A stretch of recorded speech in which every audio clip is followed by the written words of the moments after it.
Chers frères et sœurs, avant de vous inviter à réfléchir sur ce que les textes que nous avons accueillis aujourd'hui nous demandent d'une certaine manière, j'aimerais bien faire une petite parenthèse culturelle, si vous le permettez.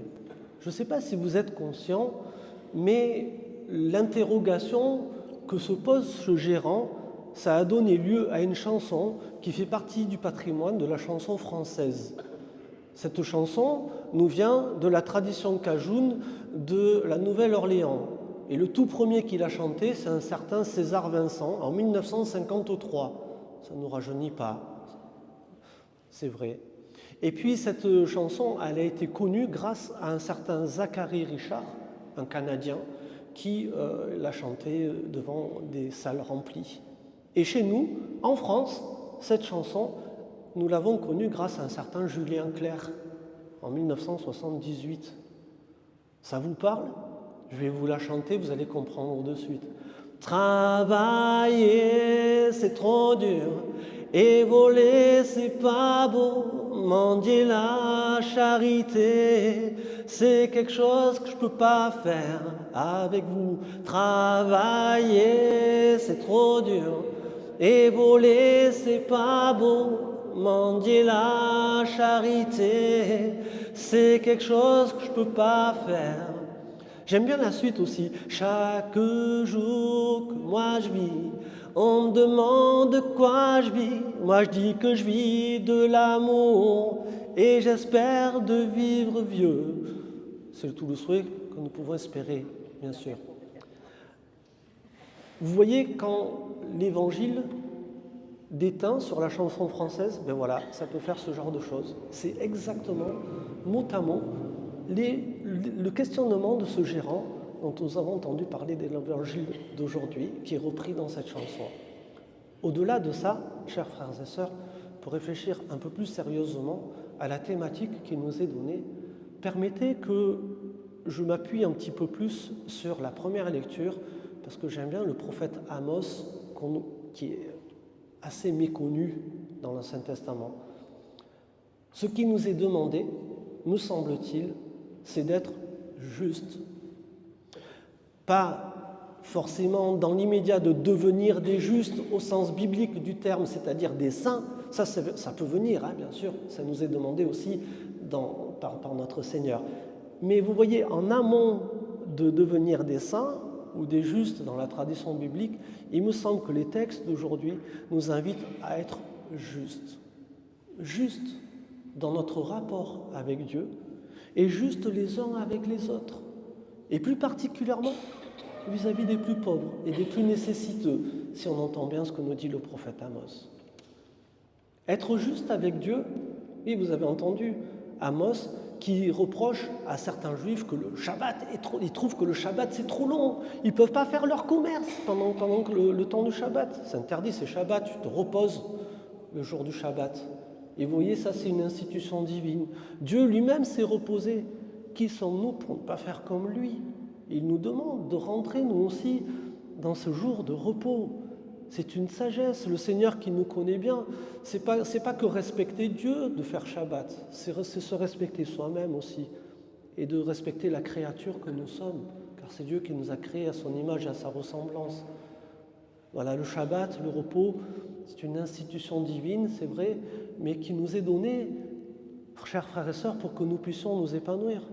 J'ai un ami qui était infirmier en libéral. Il a cherché, il travaillait 70 heures par semaine.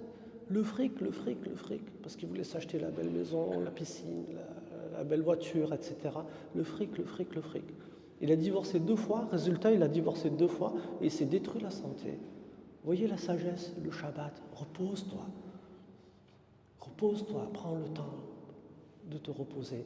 Voilà, et vous voyez, si on commence nous aussi, parce qu'on est accaparé peut-être par nos affaires, peu importe lesquelles, à ne plus respecter, ne serait-ce que le temps du repos. Vous voyez, c'est le Seigneur lui-même qu'on ne respecte pas. Et on n'est pas juste vis-à-vis de lui. On n'est pas juste par rapport à ce qu'il nous demande. Et ce qu'il nous demande, ce n'est pas pour nous embêter. Vous le savez bien, la parole qu'il nous donne, c'est pour nous aider à nous épanouir dans notre vie. Le deuxième point, c'est être juste vis-à-vis des autres. Nous avons entendu, là aussi, dans la première lecture, le prophète Amos, ces marchands qui faussent les mesures, qui faussent les balances aussi, et qui vont jusqu'à vendre les déchets du froment. C'est scandaleux ça quand même, non? Vous ne trouvez pas? Bon, ça on nous l'a fait avec le passage à l'euro, hein? Tous les prix ont considérablement augmenté là, en même pas une semaine, avec le passage à l'euro, ça ne s'est jamais arrêté depuis. Mais vous imaginez si nos marchands, là, vous voulez aller acheter, je ne sais pas, je vais prendre un exemple bête, 500 grammes de pommes de terre, et on vous en vend 700, mais à l'arrivée, vous n'avez que 500. Vous voyez? Alors, tant qu'on a les moyens de payer, ça va, ça ne nous pénalise pas trop. Mais pour des gens qui sont un peu plus en délicatesse au niveau financier et au niveau économique, ben, ça peut être catastrophique ce genre de politique, vous en doutez bien. C'est des gens déjà qui sont pauvres et qu'on va encore plus appauvrir et qu'on risque même d'exploiter à cause de ça. Vous voyez? Et ça, vous avez bien entendu, le prophète Amos, lui, il s'y oppose. C'est le Seigneur qui l'a envoyé pour dire ça, ce n'est pas juste, c'est injuste. Et cette forme d'injustice, il faut arrêter. Il faut arrêter. Voilà. Finalement, ce que nous entendons dans l'Évangile, c'est pas si loin que ce que le prophète Amos nous dit. Là, c'est Jésus qui nous parle, c'est plus cette prophète de l'Ancien Testament. Et si nous avons bien compris un petit peu l'enseignement qu'il nous donne à travers l'histoire de ce gérant et ce qui se passe après, eh bien oui, le Seigneur nous demande d'être habiles avec les biens que nous avons, habiles avec l'argent, voilà, pour faire preuve de justesse, en fait, là aussi. Être juste, et surtout dans nos rapports avec les autres, et que en traitant nos affaires, eh bien, ce ne soit pas au détriment des autres. Voilà, ce ne soit pas au détriment des autres personnes. Voilà, vous l'avez compris. Et Jésus, vous avez entendu, à la finale de l'Évangile, nous dire très clairement, on ne peut pas servir deux maîtres. Soit tu t'attaches à Dieu, soit tu t'attaches à l'argent. Comme s'il y avait une incompatibilité majeure à chercher à tenir les deux en même temps. Alors, voilà, c'est une parole assez forte que nous sommes appelés à accueillir là, ce matin, une parole de Jésus-Christ. Mais, chers frères et sœurs, vous avez bien compris que ce qui nous est demandé à travers cette justice à vivre vis-à-vis de Dieu et vis-à-vis des autres, ce n'est que la mise en œuvre, vous savez, des deux premiers commandements qu'on nous donne dans l'Ancien et qu'on nous répète dans le Nouveau Testament. Tu respecteras, tu seras juste avec Dieu, n'est que la mise en œuvre de tu aimeras le Seigneur ton Dieu de tout ton cœur, de toute ton âme, de toute ta force. Et être juste les uns envers les autres, et plus particulièrement vis-à-vis des plus pauvres et des plus nécessiteux, n'est que la mise en œuvre de tu aimeras ton prochain.